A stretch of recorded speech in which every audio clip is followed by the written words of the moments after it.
মার্কিন যুক্তরাষ্ট্রের এক অধিবেশনের মধ্যে মার্কিন সাবেক সেনা জানিয়েছেন যে ইসরায়েলের হয়ে অর্থাৎ ইরানের বিপক্ষে যুদ্ধ করতে প্রস্তুত নয় মার্কিন সেনারা, যেটি হচ্ছে যুক্তরাষ্ট্রে বা মার্কিন সেনাদের জন্য সার্বভৌমত্বের বিপরীত।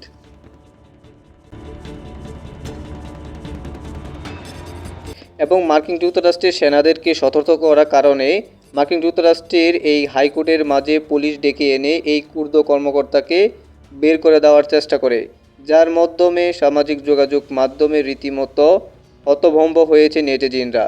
কারণ হচ্ছে মার্কিন যুক্তরাষ্ট্রের হয়ে এমন প্রতিবাদমূলক আওয়াজ তোলার কারণেই এমন পরিস্থিতি সৃষ্টি হয়েছে, যেটি উদ্বেগ সৃষ্টি করেছে যুক্তরাষ্ট্রের আইন শৃঙ্খলা এবং সেনাবাহিনীদের মাঝে।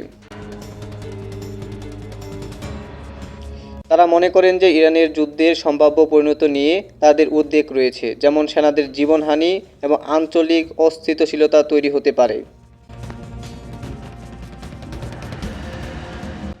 যখনই এই সাবেক মার্কিন সেনা বলেছে ইসরায়েলের হয়ে যুদ্ধ করবে না, রীতিমতো তাকে হেনস্থার শিকার হতে হয়েছে।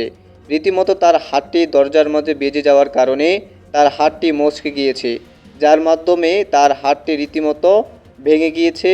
আইনশৃঙ্খলার সাথে এমন অশোভনীয় আচরণ করার কারণে এই মার্কিন সাবেক সেনাকে আইনের আওতায় আনার প্রতিশ্রুতি দিয়েছে আইনশৃঙ্খলা কর্তৃপক্ষ।